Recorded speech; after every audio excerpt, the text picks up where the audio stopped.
ভুলে গেলে চলবে না, ভুলে গেলে চলবে না। বাংলার তথা এলাকায় এলাকায় যেই সমস্ত হামলা মামলা, লুণ্ঠনকারী, অর্থ পাচার সহ যত ধরনের অকারেন্স হয়ে যাচ্ছে, এর কোনোটার সাথে বাংলার কোনো নায়েবে নবী ছাত্র তুলাবাদের কোনো ধরনের লেশমাত্র সম্পর্ক নাই নাই নাই, ঠিক কিনা বলেন?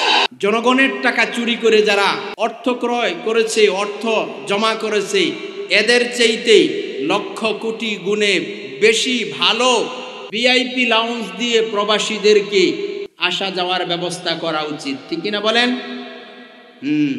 তো দোয়া করব আল্লাহ পাক প্রবাসীদেরকে সুস্থ রাখেন, ভালো রাখেন।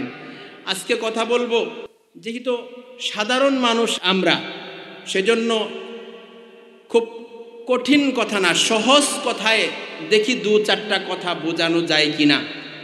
মৃত্যুর ভয় মানুষকে ভালো বানানো সম্ভব, পরকালের ভয় মানুষকে ভালো বানানো সম্ভব। পরকালের ভয় ব্যতীত কোরআনে কারীম এবং রসুল করিম সাল্লাল্লাহু আলাইহি ওয়াসাল্লামের অনুসরণ অনুকরণ ব্যতি রেখে মানুষ ভালো বানানো সম্ভব না, ঠিক কিনা বলেন? সে যুগের মানুষগুলো কিন্তু শিক্ষিত ছিল, কোরআনে কারীম দিয়েই রসুল করিম সাল্লাল্লাহু আলাইহি ওয়াসাল্লাম পৃথিবীর শ্রেষ্ঠ জাতিতে পরিণত করেছিলেন শুধুমাত্র কোরআনে কারীম দিয়ে। আর মৃত্যুর ভয়, পরকালের ভয় তাদের অন্তঃকরণে ঢুকিয়ে দিয়েছিলেন। আল্লাহ রাব্বুল আলামিন বলেন,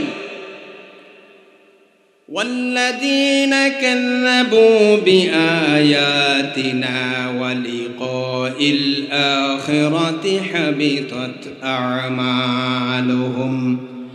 রব্বে করিম বলেন, পরকালকে যারা অস্বীকার করবে, পরকালের প্রতি যারা ঈমান আনবে না, তাদের জীবনের সমস্ত ভালো কাজগুলিকে রব্বে করিম বরবাদ করে দিবেন।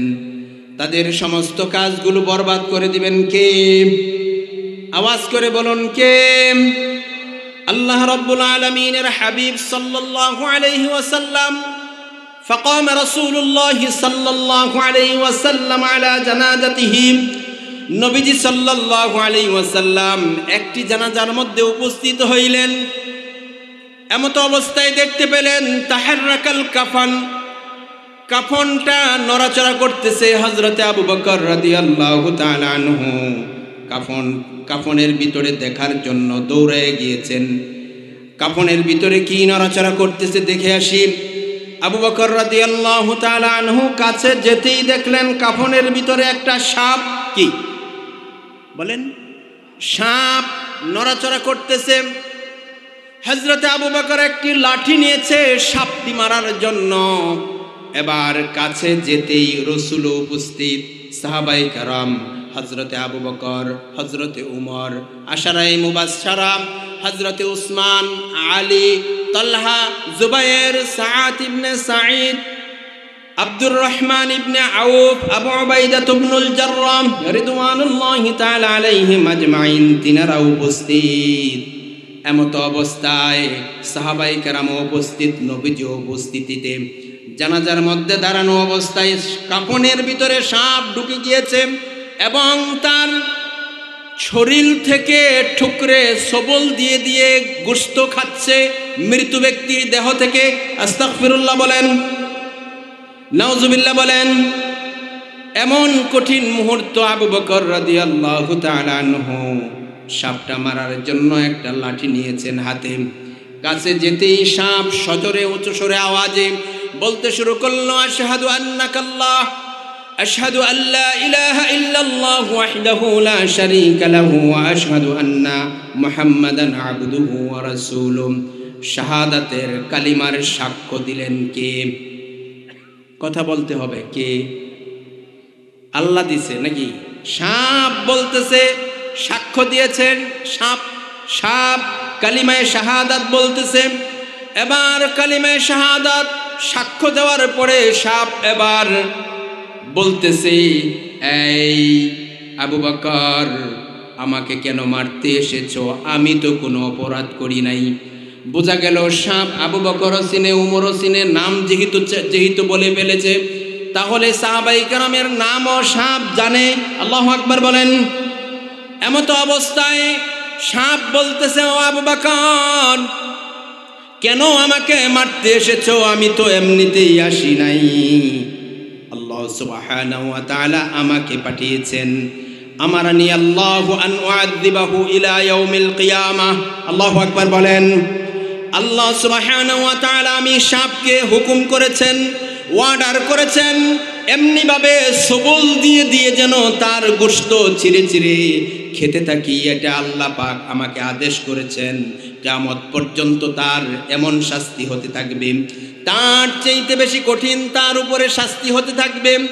সাহাবায়ে কেরাম রিদওয়ানুল্লাহি তাআলা আলাইহিম আজমাইন সবাই হতচকিত হয়ে গেল। আহারে, জমিনের উপরে থাকতেই এমন কঠিন শাস্তি লোকটার শুরু হয়ে গেল, এমন কঠিন শাস্তি লোকটার শুরু হয়ে গেল।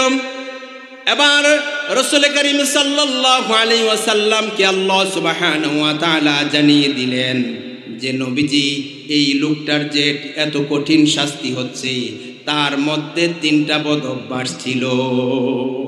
কয়টা বদ অভ্যাস ছিল বলুন? 3টা। কয়টা? একটু কথা বলবেন, অল্প সময় আলোচনা করব। আমি আমার বলেই ফেলি, আমার প্রধান আমি আলোচনা করতে হবে তরগাঁও, ওখানে আমি এখান থেকে গিয়ে ওখানে অ্যাটেন্ড করব। আমার বন্ধুবর সুহেল, সে তার ওয়ার্ডারে তার বন্ধুত্বের খাতিরে আসলাম। আপনাদের মতো ভালো ভালো মানুষের সাথে সাক্ষাৎ হয়ে গেল, ভালো লাগলো, আলহামদুলিল্লাহ বলেন।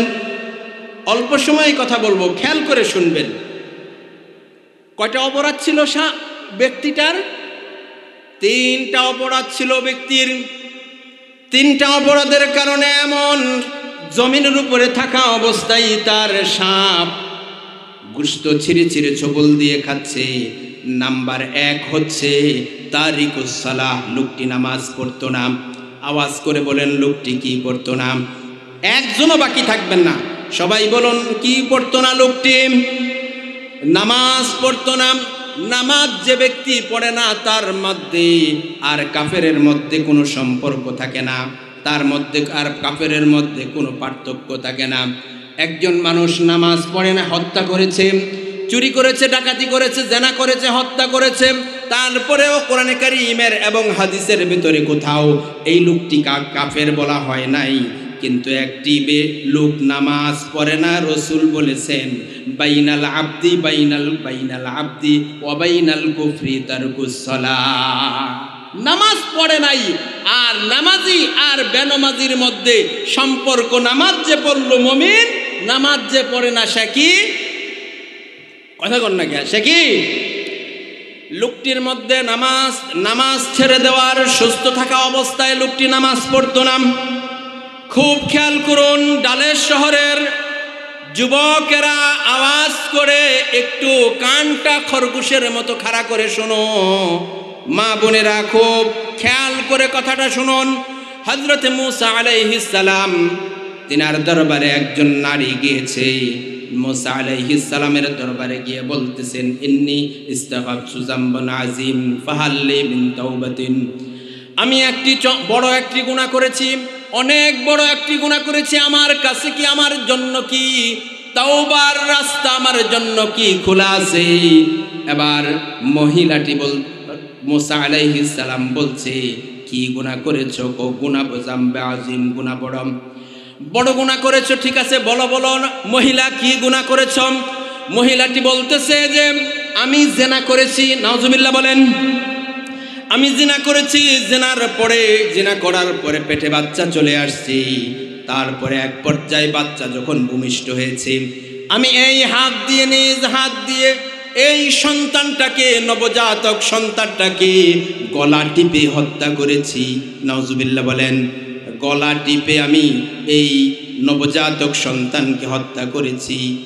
আর আমি এত বড় অপরাধ করেছি, হত্যা করে আমার সন্তানকে মেরে আমি নিজেকে কোনোভাবেই বোঝাতে পারছি না। নবী কালিমুল্লাহ, আল্লাহর কাছে কি আমার জন্য কোনো তওবার রাস্তা খোলা আছে? পয়গম্বর মুসা আলাইহিস সালাম বললেন, উখরুজি ইয়া ফাজিরা, এই ব্যভিচারিণী আমার দরবার থেকে বেরিয়ে যান। হয়তো আল্লাহ সুবহানাহু ওয়া তাআলা এখনই কোনো গজব নাজিল করবেন। এবার এই কথা বলার সাথে সাথে মহিলা মাথায় আঘাত করতে করতে দরবার থেকে, মুসা আলাইহিস সালামের দরবার থেকে বেরিয়ে গেল। বাহিরে গিয়ে কাঁদতে কাঁদতে মহিলা অস্থির হয়ে গিয়েছে। এমতে অবস্থায় হযরত জিবরাইল আলাইহিস সালাম আসলেন। এসে হযরত জিবরাইল আলাইহিস সালাম এসে পয়গম্বর মুসা আলাইহিস সালামকে বললেন, আপনার সামনে ডানে বামে পিছনে পিছনে এই যে জিনাকারী মহিলা, তাকে কেন তাওবা করালেন না? এর চাইতে জঘন্যতম মানুষ কি আপনার ডানে বামে সামনে দেখতে পাচ্ছেন না? পয়গম্বর মুসা আলাইহিস সালাম বললেন, এর চাইতে জঘন্যতম মানুষ কে হতে পারে? নিজের ঔরসজাত সন্তানকে গলা টিপে হত্যা করেছে, তার চাইতে জঘন্যতম মানুষ আর কে হতে পারে? হযরতে জিবরাইল আলাইহিস সালাম পয়গম্বর মুসা আলাইহিস সালামকে জানিয়ে দিলেন, সুস্থ থাকা অবস্থায় যে সেজদা দেয় না সে জিনাকারের চাইতে বেশি জঘন্য। সুস্থ থাকা অবস্থায় তারিকুস সালাহ মুতাআম্মিদান, যে ব্যক্তি সুস্থ থাকা অবস্থায় আল্লাহর দরবারে সেজদা দেয় না, সে তাকে জিনাকারের চাইতে বেশি জঘন্যতম বলা হয়েছে। ঠিক কিনা বলেন? আমার বন্ধুগণ, সুতরাং নামাজ ছেড়ে দিত এই লোকটার জমিনের উপরই তাকে জঘন্যতম শাস্তি হচ্ছে, সাপ ছিঁড়ে ছিঁড়ে তার গোশত খাচ্ছে। দ্বিতীয় নাম্বার অপরাধ ছিল লোকটি মানিউজ যাকাত, এই লোকটা যাকাত দিত না। যাকাতে দেওয়ার জন্য আল্লাহ সুবহানাহু ওয়া তাআলা 8টা খাত তৈরি করে দিয়েছেন। ইন্নামাস সাদাকাতু লিল ফুকারা'i ওয়াল মাসাকিনি ওয়াল আমিলিনা আলাইহা ওয়াল মুআল্লাফাতি কুলুবুহুম ওয়া ফির রিকাব ওয়াল গারিমিনা ওয়া ফি সাবিলিল্লাহি ওয়া ইবনুস সাবিল ফারিদাতাম মিনাল্লাহ ওয়াল্লাহু আলিমুন হাকীম। আল্লাহু আকবার বলেন। যাকাতের জন্য আল্লাহ পাক 8টা খাত তৈরি করে দিয়েছেন।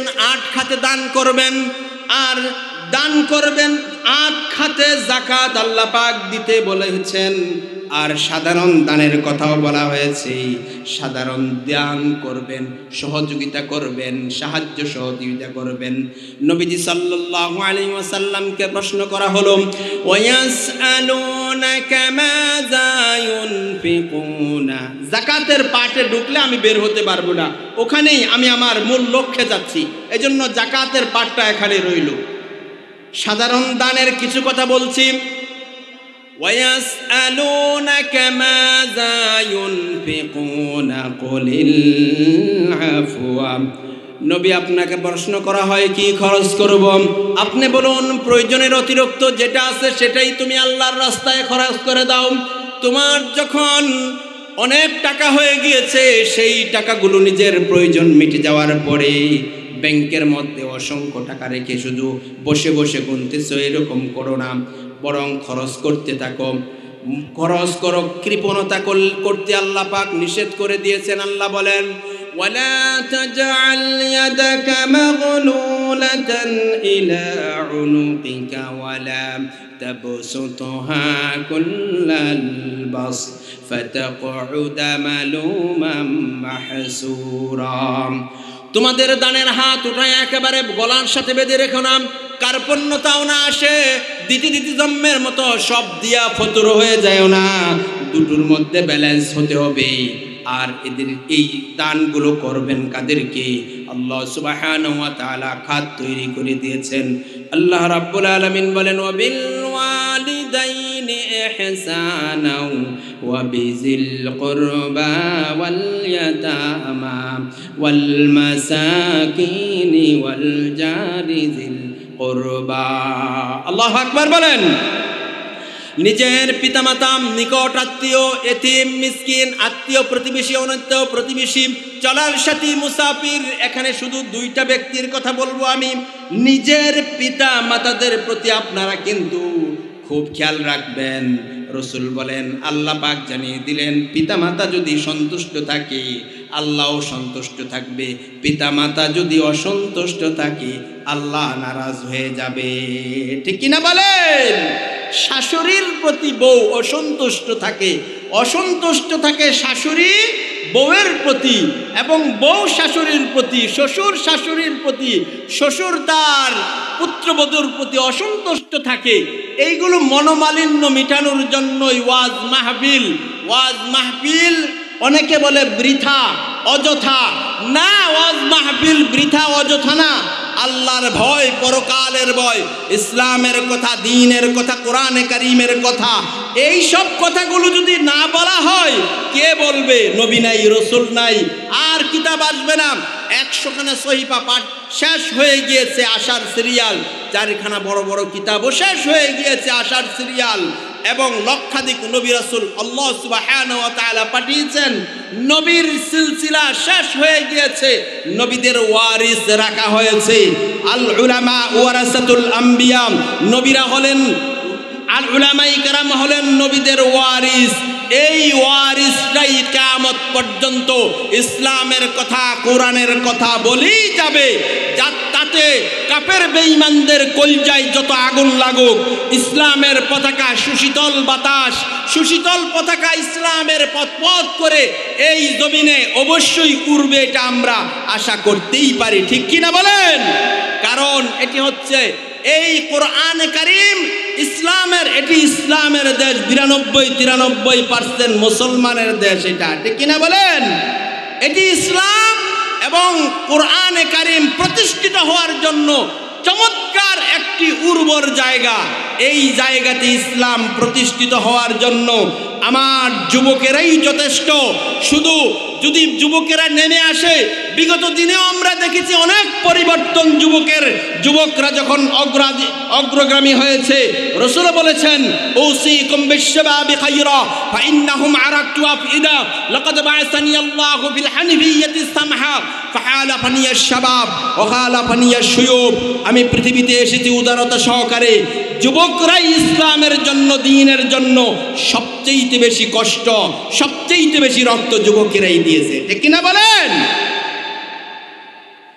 আমার বন্ধুগণ, সুতরাং রাসূল করিম সাল্লাল্লাহু আলাইহি ওয়াসাল্লামের শেখানো ভাষা, রাসূল যেহেতু নাই, উলামায়ে কেরামই কিন্তু ইসলামের কথা, দ্বীনের কথা বলবে। কিন্তু এক শ্রেণীর মানুষ আছে, কোরআনে কারীমের কথা বলতে গেলে জঙ্গি তালেবান এখনো পর্যন্ত গালি দেওয়া অব্যাহত রেখেছে। ঠিক কিনা বলেন? ভুলে গেলে চলবে না, ভুলে গেলে চলবে না। বাংলার তথা এলাকায় এলাকায় যেই সমস্ত হামলা মামলা, লুণ্ঠনকারী, অর্থ পাচার সহ যত ধরনের অকারেন্স হয়ে যাচ্ছে, এর কোনোটার সাথে বাংলার কোনো নায়েবে নবী, ছাত্রতুলাবাদের কোনো ধরনের লেশমাত্র সম্পর্ক নাই, নাই, নাই। ঠিক কিনা বলেন? এদের সম্পর্ক আছে তাহাজ্জুদের জায়নামাজের সাথে আছে, এদের সম্পর্ক কোরআনে কারীম তেলাওয়াতের সাথে আছে, এদের সম্পর্ক রাসূলের সুন্নাতের সাথে আছে। তুচ্ছ স্বার্থের গলে পড়ে সাধারণ মুসলমানদেরকে, আলেম উলামাদেরকে গালাজ করবে না। কেউ যদি তোমার সামনে নামাজি, মুত্তাকি, মুসল্লি, আলেম উলামাদেরকে গালিগালাজ করে, তুমি তাকে চোখে আঙ্গুল দিয়া বইলা দিবা বেয়াদব কোথাকার। এরা মুসলমানের সন্তান, এরা হাফিজজির সন্তান, এরা পীরজির সন্তান, এরা শামসুল হক ফরিদপুরীর সন্তান, এরা শ্রেষ্ঠ মুহাদ্দিসের সন্তান, এরা শ্রেষ্ঠ মুফাসসিরের সন্তান। ঠিক কিনা বলেন? আলেম উলামার সম্মানে, সাধারণ মুসলমানের ইজ্জত সংরক্ষণে, ঈমান হেফাজতের জন্য সর্বোচ্চ চেষ্টা সবসময় চালিয়ে জোরদার ভূমিকায় আহলে ইলম সাধারণ মুসলমানদের নীতি নৈতিকতার পাশে থাকবো তো ইনশাআল্লাহ। লিল্লাহি তাকবীর! আওয়াজ করে বলেন লিল্লাহি তাকবীর! সূর্য যদি উঠে থাকে অমানিশ হবে নিশ্চিত। আইয়ুবের শাসন, বঙ্গবন্ধুর ভাষণ, জিয়া কেটেছে খাল এরশাদের নানান তাল, ফখরুদ্দিন, মঈনুদ্দিন সব পুরার ডিম দেখেছে। সামনে সাধারণ মুসলমান, নীতি নৈতিকতার বাংলাদেশ। ঠিক কিনা বলেন? যে দেশের লক্ষ কোটি যুবক রাতের শেষ ভাগে তাহাজ্জুদ পড়ে সকালবেলায় বন্ধুর কাছে ইসলামের দাওয়াত নিয়ে যায়। যে দেশের বিশ্ববিদ্যালয়গুলো কোরআনের দুর্জয় গাঠিতে পরিণত হয়েছে, টেকনাফ থেকে তেতুলিয়া, রূপসা থেকে পাতুরিয়া, সুন্দরবন থেকে বান্দরবন, অচিরেই এই সুন্দর সোনার বাংলা, সুজলা সুফলা সোনার বাংলায় ইসলামের বিজয় হবে আমরা আশা করতেই পারি। আল্লাহু আকবার বলেন। আমার বন্ধুগণ, আশা করে বসে থাকলেই হবে না, বরং কাজ করতে হবে। দেখুন না, দুনিয়ার প্রয়োজনীয়তা একদিকে বোঝানো হয়েছে, আপনি দোয়া কইরা করে বৈশা থাকবেন, এটা হবে না। দুইটা এক্সাম্পল শুনুন। রাসূল করিম সাল্লাল্লাহু আলাইহি ওয়াসাল্লাম শবে মেরাজ কাছাকাছি এসে পড়ছে না? শবে মেরাজ করার জন্য নবীজি সাল্লাল্লাহু আলাইহি ওয়াসাল্লামকে বুরাক নিয়ে এসেছে। কি নিয়ে এসেছে? কথা কন না কা? বুরাক নিয়ে এসেছেন। কে নিয়ে এসেছেন? হযরত জিবরাইলে নিয়ে আসছেন। কে নিয়ে আসছেন? বুরাকটা এনে উম্মে হানি বাবে উম্মে হানিতে একটু ঠোকা দিলেন, ঠোকা দিয়া পাথরটা একটা রিংয়ের মতো বানালেন, এখানে বুরাকটা বাঁধলেন। সুবহানাল্লাহ বলেন। বুরাক বাঁধার কি দরকার? এখানে প্রয়োজনীয়তা, দুনিয়ার প্রয়োজনীয়তা বোঝানো হয়েছে। এমন একটা পাগলা ডগের একটা জন্তু নিয়ে আসছেন জিবরাইলে আমিন, যেটা মরুভূমির ভিতরে ছেড়ে দিলে এদিক ওদিক পালায়া যাওয়ার কোনো সম্ভাবনা আছে নাকি? এটা তো নীতিই আসছে রসুলকে, এটা কিনা বলেন? এটা তো নীতিই আসছে রসুলকে, সুতরাং এটা পালায়া যাওয়ার কোনো সম্ভাবনা নাই। তাহলে এখানে দারুল আসবাব, দুনিয়ার প্রয়োজনীয়তা বোঝানো হয়েছে। আরেকটি উদাহরণ শুনুন। হযরত ঈসা আলাইহিস সালাম যখন কিয়ামতের পূর্বে গৌতা শহরের সাদা গম্বুজওয়ালা সেই মসজিদের মিনারাতে নামবে, চতুর্থ আকাশ থেকে নামবেন, ফেরেশতার কাঁধে বড় করে, আল্লাহু আকবার বলেন, কাঁধে বড় করে, ফেরেশতার কাঁধে বড় করে হযরত ঈসা আলাইহিস সালাম যখন নামবেন, তখন ওই গম্বুজ থেকে আইনা সাল্লাম আই মই কোথায়, সঙ্গ কোথায় নিয়ে আসো। আপনারা প্রশ্ন করতে পারেন, আপনি চতুর্থ আকাশ থেকে ফেরেশতার কাঁধে বড় করে নেমেছেন, তাহলে এই একতলা উপর থেকে দোতলা উপর থেকে আপনি নামতে পারেন না। এটা দুনিয়ার প্রয়োজনীয়তা বোঝানো হয়েছে। সুতরাং দুনিয়াতে আপনাকে যেই কাজ দেওয়া হয়েছে আপনি কাজ করবেন। আপনি কাজ করবেন, বিবাহ করবেন, বিবির সাথে ভালো আচরণ করবেন, নামাজ পড়বেন, যাকাত দিবেন, হজ করবেন, যত ধরনের রাসূল করিম সাল্লাল্লাহু আলাইহি ওয়াসাল্লামের রেখে যাওয়া যত আদর্শ আছে, এইগুলো জমিনে বাস্তবায়ন করার জন্য আপনি বৈশা থাকবেন এমন কোনো সুযোগ নাই, কোনো সুযোগ নাই। আপনি কাজ করতে হবে আপনাকে। আপনি যুবক মানুষ বসে বসে বাবার হোটেলে খাওয়ার কোনো সুযোগ নাই। যুবক কাজে বের হয়ে যাবে। আনারা রাসূল করিম সাল্লাল্লাহু আলাইহি সাল্লাম এমন একটা সুন্দর সমাজ প্রতিষ্ঠিত করেছিলেন। রাসূল বলেছেন, আরব অনারবের উপর, অনারব আরবের উপর, ভাষার সাদার উপর, ভাষার সাদার উপর, কালো সাদার উপর বর্ণ বৈষম্য ইত্যাদি দিয়ে মানুষের মর্যাদা হয় না। রাসূল করিম সাল্লাল্লাহু আলাইহি সাল্লাম বললেন, কৃষক তাদের উৎপাদিত পণ্যের সঠিক মূল্য পেয়েছিল, যুবকেরা সব চাকরিতে চলে গিয়েছিল, যারা নাকি বৃদ্ধ বসে বসে খাবারের ব্যবস্থা হয়ে গিয়েছিল। চমৎকার একটি সমাজ রাসূল বিনির্মাণ করে দেখাই দিয়ে গিয়েছেন, আর বলেছেন আমার যুগ হচ্ছে শ্রেষ্ঠ যুগ। আল্লাহু আকবার বলেন। ইমাম মালিক রাহিমাহুল্লাহ সেই কথাটা চমৎকার ভাষায় বলেছিলেন, লাম ইয়াসলুহা আখিরু ফি হাযিহিল উম্মাহ ইল্লা মা সালুহা বিহি আউয়ালুহা। জাতি ততক্ষণ মঙ্গল লাভ করতে পারবে না, ভাগ্যের পরিবর্তন আনতে পারবে না ততক্ষণ পর্যন্ত, যতক্ষণ না পর্যন্ত ওই জাতি ওই জিনিসের অনুকরণ না করবে যেই জিনিসের অনুকরণ করেছিল প্রথম যুগের মানুষেরা। আজকের শেষ যুগে এসেও যদি সেই একই জিনিসের অনুকরণ ব্যতি রেখে ন্যাশনালিজম বলেন, ক্যাপিটালিজম বলেন, সোশ্যালিজম বলেন, মানব রচিত হিউম্যান ল দিয়ে যদি মানুষ শান্তি পেতে চায়, কোশ্চিনকালেও শান্তি হবে না। শান্তি আল্লাহ সুবহানাহু ওয়া তাআলা বিশ্ব মানবতার শান্তির পয়গাম নিয়ে যে মহামানব পৃথিবীতে এসেছিলেন, তিনি দেখাই দিয়ে গিয়েছেন, ও দুনিয়ার মানব মণ্ডলী, তোমাদের দিলকে পরিবর্তন করো, জাদ্দিলু ঈমানাকুম, কুলু লা ইলাহা ইল্লাল্লাহ, ঈমানটাকে তাজা করো, আল্লাহু আকবারের প্রতিধ্বনি দিয়ে বাতিলের মোকাবেলা তোমরা ঝাঁপায়ে পড়তে প্রস্তুত থাকো। তোমাদের হাতেই আমি বিজয়ের পতাকা তোমাদের হাতেই তুলে দেব। আল্লাহু আকবার বলেন। আমার বন্ধুগণ, সেজন্য দিলের মেহনতটা করতে হবে। ওয়াজ মাহফিল দেওয়ার উদ্দেশ্যই হলো একটা, দিলের উপরে মেহনত। দিলের উপরে যদি মেহনত করেন তাহলে দিল যখন পরিবর্তন হয়ে যাবে, সব পরিবর্তন হয়ে যাবে। দিল যখন আপনার পরিবর্তন হয়ে যাবে তখন সমস্ত কিছু পরিবর্তন হতে শুরু করবে। রাসূল দাওয়াত দিলেন, লাউ কুলতুম কালিমাতান ওয়াহিদাতান তামলিকুনা বিহাল আরাব ওয়া তাদিনু লাকুমুল আজাম আবিল জিজিয়া। একটা কথা যদি তোমরা মেনে নাও, অনারব বিশ্ব তোমাদের দিন গ্রহণ করবে, তোমাদেরকে অনারব বিশ্ব তোমাদের দিন গ্রহণ করবে, তোমাদের ইসলাম টোটাল পৃথিবী তোমাদের দিনকে আল্লাহ পাক রব্বুল আলামিন প্রচার করে দিবে। আর ওয়ালা ইউবাদদিলান্নাহুম মিন বাদি খাউফিহিম আমনা, জানের নিরাপত্তা আল্লাহ পাক দিয়ে দিবেন। আল্লাহু আকবার বলেন। আবু জাহেল, উতবা, সাইবা সকলে চলে এসছে।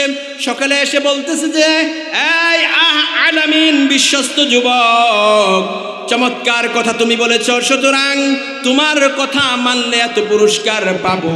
রাসূল করিম সাল্লাল্লাহু আলাইহি ওয়াসাল্লাম দিলের উপরে মেহনত শুরু করলেন। বললেন, দেখো, পূর্বের যুগে মানুষগুলো এসেছিল, অন্যায় করেছিল, কাউকে আল্লাহ সুবহানাহু ওয়া তাআলা শুকর বানিয়ে দিয়েছে, কাউকে আল্লাহ সুবহানাহু ওয়া তাআলা আগুনের বৃষ্টি দিয়েছে। আগুনের বৃষ্টি শুধু আজকে আমেরিকায় হচ্ছে এমনটি নয়, আগুনের বৃষ্টি পূর্বেও হয়েছে। এগুলো হচ্ছে আল্লাহ পাকের গজব।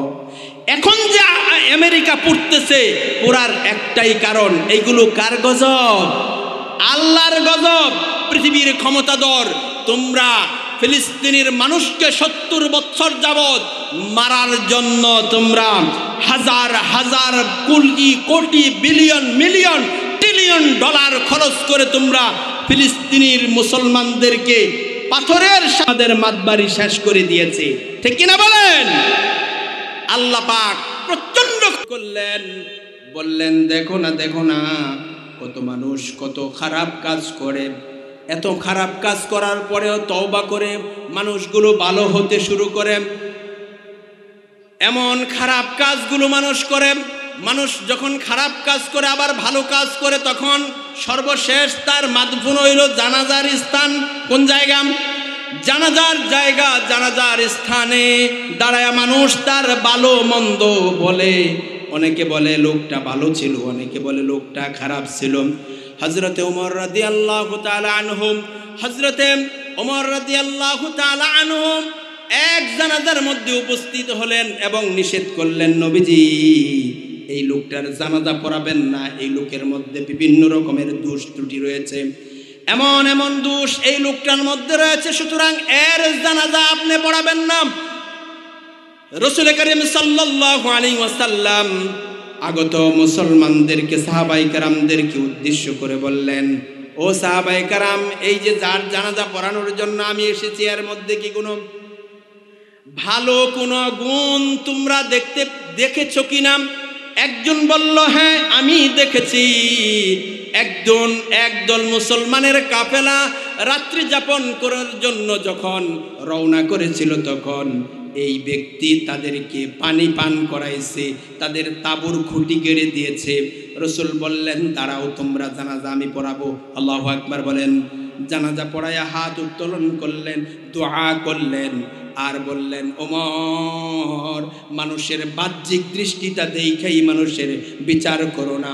এবার নবীজি বললেন, ইন্নাকা মিন আহলিহা, এই কবরবাসীরা, ইন্না আসহাবাকা ইয়াযুন্নুনা আন্নাকা মিন আহলিন নার ওয়া আনা আশহাদু আন্নাকা মিন আহলিল জান্নাহ। আল্লাহু আকবার বলেন। ও কবরবাসীরা, তোমরা মনে করতেছো তোমাদের সাথী এই ব্যক্তি জাহান্নামী, আমি মুহাম্মদ সাল্লাল্লাহু আলাইহি ওয়াসাল্লাম সাক্ষ্য দিচ্ছি অবশ্যই সেই ব্যক্তি আল্লাহ পাকের জান্নাতি। আল্লাহু আকবার বলেন। এক নাম্বার ব্যক্তি, জানাজায় ভালো কাজের জন্য আল্লাহ পাক মাফ করে দিয়েছেন। দ্বিতীয় ব্যক্তি, হযরত আবু বকর রাদিয়াল্লাহু তাআলা আনহুর কাছে আসলেন একজন মহিলা, এসে বললেন, আহারে আমি একজন জিনাকারিনী, আমি জিনা করেছি, আর আমার ওইটা হলো জিনা করার পরে একটা সন্তান হয়েছে, সন্তানকে আমি মেরে ফেলেছি। পূর্বে এই জাতীয় একটা কোরআন বলে রয়েছে, এটা আর একটা ঘটনা, আমি এই সন্তানকে মেরে ফেলে দিয়েছি। আবার রসুলকে যখন ফজরের পরে আবু বকর রাদিয়াল্লাহু তাআলা আনহু বললেন যে এমন একজন মহিলা এসেছে ভোর রাত্রে, আমি তো তাকে বলেছি চলে যাও, তোমাকে আল্লাহ মাফ করবে না। নবীজি বললেন তুমি এটা কি করলে? আসো ওই মহিলাকে সুসংবাদ দিয়ে দাও, আল্লাহ সুবহানাহু ওয়া তাআলা এই মহিলাকেও মাফ করে দিবেন। আল্লাহু আকবার বলেন। মহিলাকে ডাকা হলো এবং বলা হইল যে তুমি যে অপরাধ করেছো তোমাকে রব্বে কারীম মাফ করে দিয়েছে। আল্লাহু আকবার। দ্বিতীয় নাম্বার ঘটনা, 3 নাম্বার ঘটনা, হযরতে ওমর রাদিয়াল্লাহু তাআলা আনহু রাস্তা দিয়ে হেঁটে যাচ্ছেন, এমত অবস্থায় দেখতেছে একজন যুবক সে কান্না করতেছে। ওমর জিজ্ঞাসা করলেন, এই যুবক কেন কান্না করতেছো? আমি এত বড় একটা গুনাহ করেছি, এত বড় একটা গুনাহ আমি করেছি, আমি এই গুনার প্রায়শ্চিত্ত কোনোভাবেই আমি নিজেকে মাফ করতে পারছি না। এত কান্না দেখে ওমর রাদিয়াল্লাহু তাআলা আনহুর মনটা দুর্বল হয়ে গেল, চোখ দিয়ে পানি চলে আসলো। রাসূলের দরবারে ওমর গেলেন, বললেন ঘটনা যে নবীজি একজন সুদর্শন যুবক এত কান্না করতেছে রাস্তায়, আমি তাকে দেখে আসলাম যে তার কান্না দেখে আমার চোখ দিয়েও পানি বের হয়ে গিয়েছে। নবীজি বললেন যুবককে ডেকে আনো। যুবককে ডেকে আনা হইল। এমত অবস্থায় যুবককে জিজ্ঞাসা করলেন নবীজি কি এমন অপরাধ করেছ? যুবক বলতেছে আমি হলাম চোর, কাপন চুর করি। কি চুরি করি? কাপন। কি চুরি করি? কাপন চুরি করি। আমি কাপন চুরি করি, বাজারে নিয়ে কাপড় বিক্রি করি। এই কাপন চুরি করতে গিয়েছি, মদিনায় একজন সুদর্শনা নারী মারা গিয়েছে।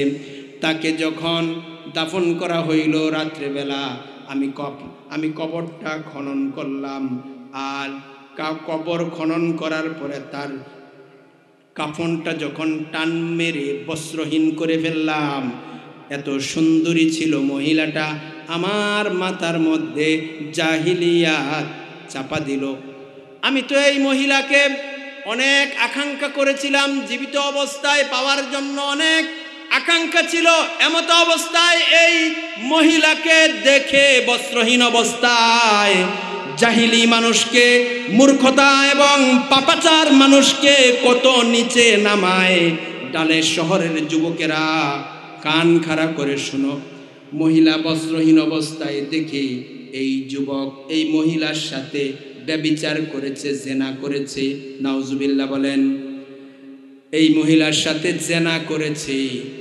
নবীজিকে বলতেছেন, ওগো আল্লাহর নবী, আমি ওই মহিলার সাথে যখন জেনা করে যখন ফিরে আসতেছি, তখন এমত অবস্থায় আমার কানে বেজে আসলো, মহিলা বলতেছে, যুবতী বলতেছে, ওরে আল্লাহর বান্দা, ওরে ইনসান, কি কামরা তুই করলে? এমন একটা জঘন্যতম কাজ আমার সাথে করলে, আমাকে বস্ত্রহীন করলে, আবার আমার সাথে জেনা করলে। আমি বস্ত্রহীন অবস্থায়, নাপাক অবস্থায় কিয়ামতের দিন আল্লাহর দরবারে কেমনে উঠব? নাউজুবিল্লাহ বলেন। ওগো নবীজি, এমন একটি জঘন্যতম পাপ আমি করেছি। নবীজি ঘটনা শুনে খুব হতচকিত হয়ে গেলেন। হারে, এমন জঘন্যতম কাজও মানুষও পারে করতে? এত জঘন্যতম মানুষ কাজও করতে পারে? এর চাইতে জঘন্যতম কাজ পৃথিবীর বুকে আর কিছু হইতে পারে না।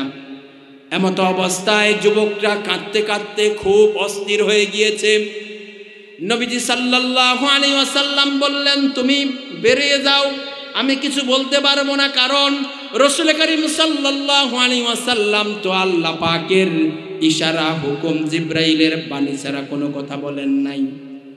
এমত অবস্থায় জিবরাইল চলে আসলো। আল্লাহু আকবার বলেন, আওয়াজ করে বলেন আল্লাহু আকবার। জিবরাইল আমিন এসে বললেন, নবীজি এই যে যুবকটাকে আপনি তওবা পড়ালেন না, তাড়িয়ে দিলেন, মানুষ কে বানায়? নবীজি বললেন আল্লাহ বানায়। মানুষ কে বানায়? আওয়াজ করে বলেন আমাদের স্রষ্টা কে? আমাদের মালিক কে? আমাদের রব কে? আমাদের পালনকর্তা কে? আমাদের লালনকর্তা কে? আমাদের স্রষ্টা হচ্ছেন রব্বে কারীম। এতটুকুনো বিশ্বাস করলেও কিন্তু ঈমান হয় না। ইকরার হুমা বিল লিসান তাসদীক বিল জিনান আমাল বিল আরকান। যে মুখ দিয়ে বলবেন, কলিজায় জায়গা দিবেন, বাস্তবে আমল করবেন, তারপরে ঈমান হয়। ঠিক কিনা বলেন? যদি মুখ দিয়ে আল্লাহ আছে বিশ্বাস করলেই ঈমান হয়ে যায়, তাহলে বদরের প্রান্তরে শয়তান এসে আবু জাহেলকে বলল, আমি তোমার সাথে আজকে সঙ্গ দিব, তোমার সাথে যুদ্ধ করব, তোমাকে বিজয়ী করার জন্য আপ্রাণ চেষ্টা করব। শয়তানের এই চমৎকার লুলুপ আকর্ষণ চটকদার প্রস্তাব শুনে আবু জাহেল বলল, তোমার মতো হুজুরই তো দরকার আমার। সুন্দর ব্যাস, নজদিক গোত্রের এক দরবেশের বেশ ধরে আইসা আবু জাহেলকে বদরের প্রান্তরে খুব পাম্পট্টি দিল। এক পর্যায়ে যখন আকাশ থেকে ফিজায়ে বদরে পয়দা কোন ফেরেশতে তরি নসরত তু তার শক্তি, আকাশ থেকে যখন ফেরেশতা কাতারে কাতারে নামতে শুরু করেছে, শয়তান বলে কামাসালিশ শাইতান ইয ক্বালা লিল ইনসানি কফুর ফালাম্মা কাফারা ক্বালা ইন্নী বারিউম মিনকা ইন্নী আরা মা লা তারাউনা। কামাসালিশ শাইতান, শয়তান বলে আবু জাহেল, আমি যেই জিনিস দেখতেছি তুমি কিন্তু সেই জিনিস দেখো নাই, কারণ শয়তান আল্লাহর সাথে ঝগড়া করে এসেছে। ঠিক কিনা বলেন? আমি যেই জিনিস দেখতেছি তোমরা সেই জিনিস দেখো না। আমি দেখতেছি আকাশ থেকে ফেরেশতা নামতেছে। শয়তান ভাবছে আজকে যদি আমি এখানে থাকি তাহলে আমার কল্যাণ নিশ্চিত যাবে। আবু জাহেল ভাবতেছে যে আমার সাথে বড় একজন আল্লাহওয়ালা সঙ্গী পাইছি, আমি জিতবো। এমত অবস্থায় শয়তান কইতেছে, ইন্নী আরা মা লা তারাউনা ইন্নী আখাফুল্লাহ, আমি আল্লাহকে ভয় করি। শয়তান বলে, কে বলে? শয়তান বলে আমি আল্লাহকে ভয় করি। ইন্নী আখাফুল্লাহ, আমি আল্লাহকে ভয় করি। এতটুকু বলেই সে শয়তান ক্ষান্ত হয় নাই। শয়তান বলেন আখাফুল্লাহ রাব্বুল আলামিন, যিনি রব্বুল আলামিন তিনাকে আমি ভয় করি। এখন আপনারা বলুন, আল্লাহ আছে, রব্বুল আলামিন আছে, এতটুকু বিশ্বাস করলে ঈমান হয়, তাহলে শয়তান কি দোষ করছে? শয়তান কি দোষ করলো? চলুন ফেরাউন কি বলে সংক্ষেপে বলতেছি, আলোচনার শেষ দিকে উপসংহারে আমি চলে আসছি। ফেরাউন বলতেছে, যখন নাকানি চুবনি লম্বা ঘটনা, পুরো ঘটনা বলার সময় আমার নাই। ফেরাউন বলতেছে, আমাকে কেন এমনিভাবে নাকানি চুবনি খাওয়ায়া দরিয়ার মধ্যে মারতেছ? আমি ঈমান আনলাম, আমানতু লা ইলাহা ইল্লাল্লাযী আমানাত বিহি বানু ইসরাঈল ওয়া আনা মিনাল মুসলিমিন। আমি হলাম মুসলমানদের ইমাম, মুসলমানদের মধ্যে একজন। বনি ইসরাঈলেরা যে আল্লাহর উপরে ঈমান এনেছে, আমিও সেই আল্লাহর উপরে ঈমান আনছি। এবার বলুন ফেরাউনের ঈমান কি হয়েছে? কিন্তু বলছে তো আমি ওয়া আনা মিনাল মুসলিমিন, কোরআন সাক্ষী দিচ্ছে। ফেরাউন বলতেছে যে আমি হলাম মুসলমানদের একজন। ফেরাউনের ঈমান হয়েছে? না, ঈমান হয় নাই। আল্লাহ আছেন এতটুকু বললেই ঈমান হয় না, বরং আল্লাহর শক্তিতে বিশ্বাস করতে হয়, আল্লাহ পাকের হুকুম আহকামকে বিশ্বাস করতে হয়, আল্লাহ পাকের অস্তিত্বকে বিশ্বাস করতে হয়, আল্লাহ পাকের গুণাবলীতে বিশ্বাস করতে হয়, আল্লাহ পাকের সিফাতকে বিশ্বাস করতে হয়। মুহকামাত 500 আয়াত দিয়েছেন। বাংলাদেশের দণ্ডবিধির আইন ধারায় রয়েছে 511টি ধারা, আর কোরআনে কারীমের ভিতরে আল্লাহ পাক 500টি মুহকামাত আয়াত দিয়েছেন। এর একটার আংশিকও যদি কোনো ব্যক্তি অস্বীকার করে, সাথে সাথে তার ঈমান নামক দৌলত শেষ। তার ঈমান থাকতে, আমার বন্ধুগণ, ফেরেশতা জিবরাইল এসে বলতেছেন, ও নবীজি, আপনি যে এই যুবকটাকে জেনাকারিনী মৃত যুবতীর সাথে জেনা করেছে, তাকে আপনি তওবা পড়ালেন না। মানুষ কে বানায়? আমাদের স্রষ্টা কে? আওয়াজ করে বলুন, আমাদের স্রষ্টা কে? যেহেতু আমাদের স্রষ্টা আল্লাহ, আল্লাহ সুবহানাহু ওয়া তাআলা জানিয়ে দিলেন ফেরেশতার মাধ্যমে, নবী আপনি ফেরেশতা জিব্রাইল তুমি বলো নবীজিকে মানুষের স্রষ্টা কে? নবীজি বললেন মানুষের স্রষ্টা আল্লাহ, আল্লাহই মানুষ বানান। এবার ফেরেশতা জিব্রাইল বললেন মানুষকে রিজিক কে দেন? সবাই বলুন না, মানুষের রিজিক কে দেয়? না মানুষ দেয়? ইন্ডিয়া কইছিল বাংলাদেশ বেশ না খায় মরবো, আমরা কি না খায় রইছি নাকি? না খাওয়ায় আল্লাহ পাক একদিনও রাখবেন না। আল্লাহ পাক মৃত্যু পর্যন্ত রিজিক আমাদেরকে দিবেনই দিবেন, এটা আমাদের ঈমান, ঠিক কি না বলেন? নবীজিকে বললেন মানুষকে রিজিক কে দেয়? নবীজি বললেন, ফেরেশতা জিব্রাইল বললেন নবীজি রিজিক মানুষকে কে দেয়? নবীজি বললেন আল্লাহ রিজিক দেয়। মানুষকে ক্ষমা কে করেন? আপনি করেন না, আল্লাহ করেন। আমাদের ক্ষমাকারী কে বলুন? আমাদের ক্ষমাকারী আল্লাহ। নবীজিকে ফেরেশতা জিব্রাইল জানিয়ে দিলেন এই ব্যক্তি যত অপরাধ করে থাকুক না কেন, লোকটাকে জিজ্ঞেস করেন তোমার গুনাহ বড় না আল্লাহ পাকের আরশ বড়? এই যুবক, তুমি যে গুনাহ করেছো তোমার গুনাহটা বড় না আল্লাহ পাকের আরশ বড়? যুবক কেঁদে বললেন আহারে আল্লাহ পাকের আরশের চাইতে আমার গুনাহ বেশি বড়। আহা, আল্লাহু আকবার বলেন। যুবক বলতেছে আমার গুনাহ আল্লাহ পাকের আরশের চাইতে বেশি বড়। নবীজি জিজ্ঞেস করলেন এই যুবক, আল্লাহ পাকের যত ক্ষমা আছে এই ক্ষমা বড় না তোমার গুনাহটা বেশি বড়? যুবক দর দর করে কাঁদতে শুরু করলো আর বলল ওগো আল্লাহর নবী, আমার গুনাহ আল্লাহ পাকের ক্ষমার চাইতে বেশি বড় মনে হয়। আল্লাহু আকবার বলেন। এটা একটা ভালো দিক, নিজের গুনাহটাকে এত বেশি বড় মনে করা। আমার চাইতে পাপী বান্দা পৃথিবীর বুকে আর কেউ নাই, এটা এরকম মনে করা যে আমি যত গুনাহ করেছি আমার সামনে যদি আমার গুনাহগুলো দেখা যেত মানুষ আমাকে দূর দূর করে তাড়ায় দিত, ঠিক কিনা বলেন? নিজের গুনার কথা স্বীকার করে যখন রব্বে কারীমের দরবারে দিল থেকে যখন চাইবেন তখন আল্লাহ পাক অবশ্যই ক্ষমা করে দিবেন। আল্লাহু আকবার বলেন। রাসূল করিম সাল্লাল্লাহু আলাইহি ওয়াসাল্লামের সাথে সাক্ষাৎ করার জন্য শাম দেশ থেকে একজন ইহুদি এসেছে। আসতে আসতে এমত অবস্থায় রাসূলের সাক্ষাৎ পায় নাই, রাসূল বিদায় হয়ে গিয়েছে। রাসূলের বিদায় লগ্নে রাসূল করিম সাল্লাল্লাহু আলাইহি ওয়াসাল্লামের সাহাবায়ে কেরামদের সাথে সাক্ষাৎ হইল। এক পর্যায়ে আবু বকর, উমর, উসমান তিনারা বিদায় হয়ে গিয়েছে। তখন আলী রাদিয়াল্লাহু তাআলা আনহুর জামানা, সে মনে একটা আকাঙ্ক্ষা পেশ করলো, এত গুনাহ করেছি আমি জীবনে, এত গুনাহ আমার হয়ে গিয়েছে, এই গুনাহ নিয়ে যদি আমি ইহুদি অবস্থায় পরকালে যাই, ইহুদিদের মতো রহিত করে দেওয়া হয়েছে, আল্লাহ পাক অবশ্যই আমাকে মাফ করবেন না। আমি ইসলাম কবুল করতে চাই। তার পূর্বে আমার একটা মনের আর্য, নবীজির সাথে যেহেতু আমার সাক্ষাৎ হয় নাই, নবীজির সাথে যেহেতু আমার সাক্ষাৎ হয় নাই, লিল্লাহি তাকবীর, লিল্লাহি তাকবীর। মাওলানা সালেহ আহমেদ সাহেবের আগমন, শুভেচ্ছার স্বাগতম। কোন মাওলানা সালেহ আহমেদ সাহেবের আগমন। জি বসেন মোহতারাম, আমি এখনই শেষ করে দিচ্ছি।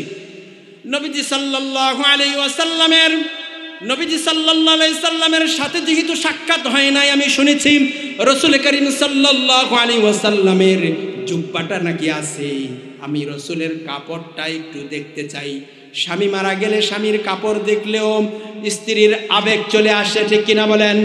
সন্তান মারা গিয়েছে, সন্তানের কাপড় দেখলেও সন্তানের বাবার কলিজায় ক্রন্দন চলে আসে, ঠিক কিনা বলেন?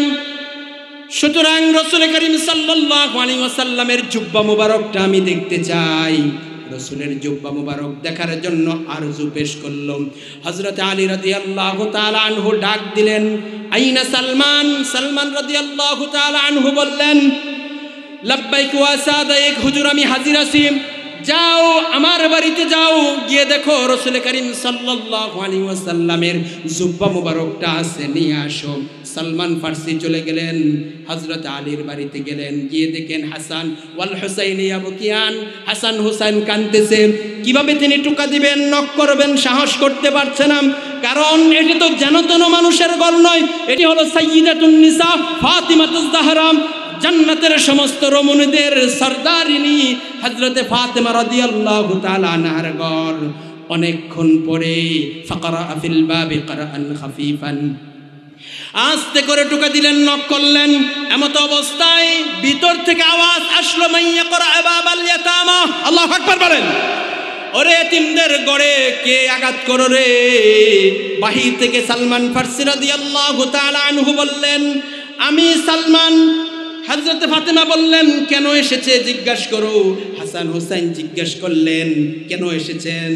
কয় রাসূল করিম সাল্লাল্লাহু আলাইহি সাল্লামের জুব্বা মুবারকটা নাকি আপনার ঘরে আছে, দেওয়ার জন্য আপনার আব্বাজি বলেছেন। নিয়ে আসলেন জুব্বা মুবারকটা। উসকুত লা তাতাকাল্লাম।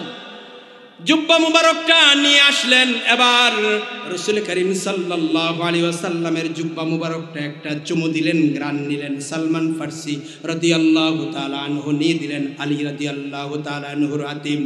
আলী রাদিয়াল্লাহু তাআলা আনহু যখন জুব্বা শরীফটা জুব্বাটা যখন খুললেন, হযরত আলী বলতেছেন, ফি সাবাতি মাওয়াদিহ হুজ্জিতাত বিল্লাহ। রাসূল করিম সাল্লাল্লাহু আলাইহি ওয়াসাল্লামের জুব্বা মুবারকে 7 জায়গায় তালিযুক্ত। আল্লাহু আকবার বলেন।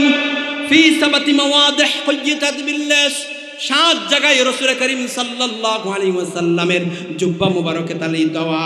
সাহাবায়ে কেরাম একজনের পর একজন চুমু নিলেন, গ্রান নিলেন। এক পর্যায়ে ওই যে ইহুদি, মনে আছে? মনে আছে? ওই ইহুদির হাতে গিয়েছে, ইহুদি জুব্বাটা নিলেন এবং মুখে দিলেন, চোখে লাগালেন আর গ্রান নিলেন। বললেন, আরে জিন্দেগিতেও আমার নাক, আমার দেমাগ কোনোদিন এত সুগন্ধি অনুভব করে নাই। আল্লাহু আকবার বলেন। কারণ এটি তো হলো রাসূল করিম সাল্লাল্লাহু আলাইহি ওয়াসাল্লামের জুব্বা মুবারক। এবার জুব্বা মুবারকটা, জুব্বা শরীফটা রাখলেন, রেখে বললেন, আশহাদু আন্নাকাল্লাহুল ওয়াহিদুল আহাদুল ফারদুস সামাদ ওয়া আশহাদু আন্না সাহিবা হাযাল কবরি আবদুকা ওয়া রাসূলুক। আল্লাহু আকবার বলেন। সাক্ষ্য দিচ্ছে আল্লাহ তুমি এক, তোমার কোনো শরীক নাই। আমরা বলছি আল্লাহ তুমি এক, সবাই বলুন আল্লাহ তুমি এক, তোমার কোনো শরীক নাই, তোমার সাথে কোনো শরীক করি না গো আল্লাহ। ওই ইহুদি বলতেছে, তোমার সাথে কোনো শরীক করি না। এবার শাহাদাতের সাক্ষ্য দিয়ে বললেন, এমন একটা কথা বললেন যে, আল্লাহুম্মা ইন কাবিলতা ইসলামি ফাকবিজ রূহিয়া সাআহ। আল্লাহু আকবার বলেন। আয় আল্লাহ, আমি বাপদাদার ধর্ম ত্যাগ করে দিয়ে এখন মুহাম্মদ সাল্লাল্লাহু আলাইহি ওয়াসাল্লামের ধর্ম গ্রহণ করলাম।